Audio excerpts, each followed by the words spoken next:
Congress party के frustration को हम समझ सकते हैं और हेडगेवार जी के जो लेसन है टेक्स्ट बुक से वो क्यों हटाना चाहते ये भी हम समझ सकते हैं, क्योंकि आप संघ के बारे में या संघ के प्रतिष्ठापक के बारे में आप हिस्ट्री लेसन में आप ऐड किए तो आपको कई सारे ऐसे बात बताना पड़ता है जो कांग्रेस के लिए बहुत कठिन हो जाता है।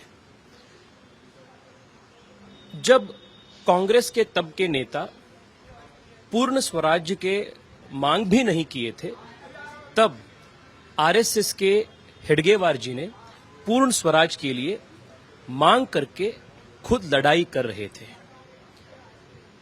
और इससे क्या होता है, कांग्रेस पार्टी का जो प्रोपेगेंडा है कि आरएसएस स्वतंत्र संग्राम में पार्टिसिपेट ही नहीं किए थे, ये झूठे साबित हो जाता है।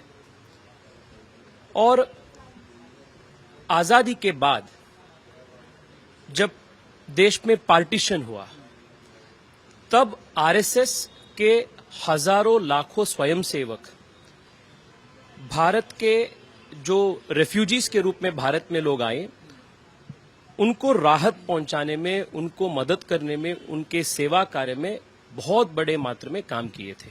उसको भी छिपाना पड़ता है। और उसमें देश के पार्टीशन में कांग्रेस का रोल क्या था, नेहरू के रोल क्या थे, ये सबको भी छिपाना पड़ता है। और जब इंदिरा गांधी जी ने देश के ऊपर इमरजेंसी इंपोज कर पूरे लोकतंत्र को देश से हटाने का जो प्रयास उन्होंने किया, तब देश में लोकतंत्र को बचाने के लिए सबसे बड़ा आंदोलन आरएसएस ने किया था।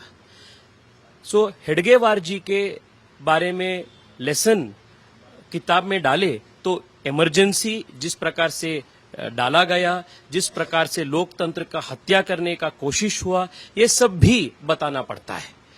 सो ये सब ऐतिहासिक सत्य को आज के बच्चों से छुपाने के साजिश के कारण आरएसएस के ऊपर और हेडगेवार जी के ऊपर जो लेसन है, इसको कांग्रेस पार्टी अपने टेक्स्ट बुक से निकालने का साजिश कर रहे हैं।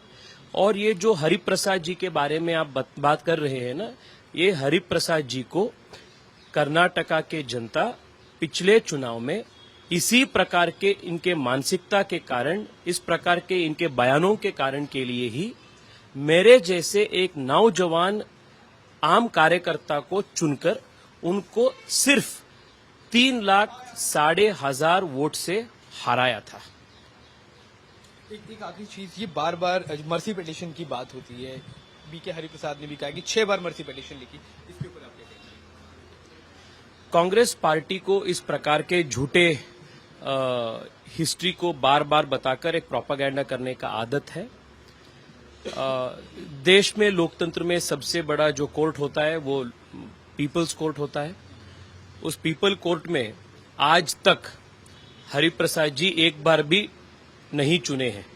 उनका पूरा पॉलिटिक्स अभी तक बैकडोर एंट्री का पॉलिटिक्स ही है, या राज्यसभा से या विधान परिषद से, क्योंकि जनता के पास वो जब जाते हैं, जनता लाखों वोट से उनको रिजेक्ट कर देते हैं।